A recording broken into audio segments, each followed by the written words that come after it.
Hello everyone. So இன்னைக்கான topic எதை பற்றி அப்படின்னு சொல்லி பார்த்தீங்கன்னா, நான் உங்கள் விஜய் கௌதம். ஸோ இன்னைக்கான டாபிக் எதை பற்றி அப்படின்னு சொல்லி பார்த்தீங்கன்னா, மக்களால் நான், மக்களுக்காகவே நான், உங்களால் நான், உங்களுக்காகவே நான். இந்த மாதிரி ஒரு வசனம் இன்ன வரைக்கும் அரசியல் வரலாற்றில் இந்த மாதிரி ஒரு வசனத்துக்கான எமோஷன் கிடையவே கிடையாதுன்னு சொல்லலாம். ஸோ அந்த மாதிரி மக்களுக்கான நல்லாட்சியை கொடுத்த அனைத்து இந்திய அண்ணா திராவிட முன்னேற்ற கழகம்குள்ள ஒரு பிளவு ஏற்பட்டு அந்த ஜெயலலிதா அம்மா மறைவுக்கு அப்புறமே அனைத்து இந்திய அண்ணா திராவிட முன்னேற்ற கழகம்ல இருந்து பிரிந்தவங்கன்னு பார்த்தீங்கன்னா ஒரு 10-20 பேர் இருப்பாங்க. ஸோ ஃபார் எக்ஸாம்பிள் ஜெயதீபா, அவங்களோட ஹஸ்பண்ட், அப்புறம் சசிகலா, அப்புறம் டிடிவி தினகரன், அப்புறம் எடப்பாடி கே பழனிசாமி, அப்புறம் செங்கோட்டையன் சார் இங்கே வந்துட்டாரு, எஸ்பி வேலுமணி. இந்த மாதிரி ஒரு டீம் யூனிட்டா இருந்து ஜெயலலிதா அம்மாவோட கண்ட்ரோல்ல இருந்த அந்த டீம் எல்லாமே பிரிஞ்சு ஆளாளுக்கு ஒவ்வொரு இடத்துல இருந்து ஒவ்வொரு புது கட்சிகளை ஆரம்பிச்சிருக்காங்க.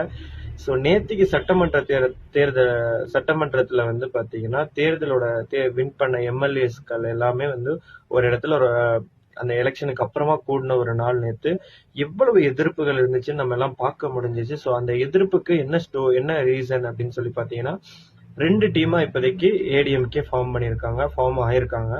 ஒன்னு எடப்பாடி கே பழனிசாமி அவர்களுக்கு கீழே ஒரு 25 எம்எல்ஏவும், திரு எஸ்பி வேலுமணி அவர்களுக்கு கீழே ஒரு 22 எம்எல்ஏவும் இருக்காங்க.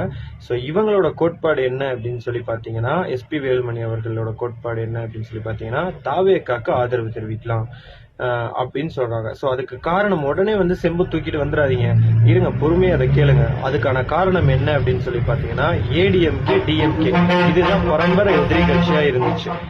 ஒன்னு ஏடிஎம்கே இருக்கும், இல்லைன்னா டிஎம்கே இருக்கும். 2 பேருமே ரொம்ப எதிர்கட்சி, ஆளுங்கட்சி எதிர்கட்சி, ஆளுங்கட்சி எதிர்கட்சி, இது ரெண்டுமே சேரவே சேராதுன்ற மாதிரி ஒரு சிச்சுவேஷன்ல எடப்பாடி பழனிசாமி அவர்கள் என்ன பண்ணிருக்காரு பாத்தீங்கன்னா, மறைமுகமா திமுக ஆதரிச்சு நான் இதா முதலமைச்சர் ஆகிறேன், திமுக என்ன ஆதரிக்கிறாங்க, நம்மள ஆதரிக்கிறாங்களாமா, நான் முதலமைச்சர் ஆகிறேன், ஸோ நீங்களும் அதுக்கு சப்போர்ட் பண்ணி சைன் பண்ணி கொடுங்க அப்படின்னு சொல்லி எஸ்பி வேலுமணி அவங்களோட அந்த கேங் கிட்ட ஃபர்ஸ்ட் ஒன்னா இருந்த அந்த 47 எம்எல்ஏ கிட்டையுமே கேட்டிருக்காங்க.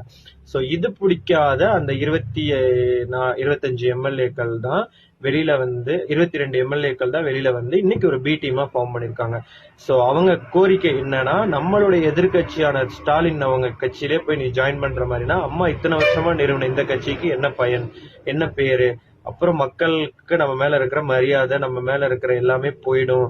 ஸோ நம்ம அந்த கட்சி கூட கூட்டணி வைக்க கூடாது, அதுக்கு மாறாக புதுசா வந்திருக்கிற கட்சியை நம்ம ஆதரிக்கலாம், புதுசா வந்திருக்கிற தாவேக்காக்கா நம்ம ஆதரவு தெரிவிக்கலாம், அதுல எதுவும் தப்பு இல்லை அப்படின்னு சொன்ன எஸ்பி வேலுமணி ஒரு சைடு, இல்ல நான் முதலமைச்சர் தான் ஆகுவேன், திமுக இருக்கிற எல்லா கட்சிகளும் நமக்கு ஆதரவு கொடுக்குறாங்க,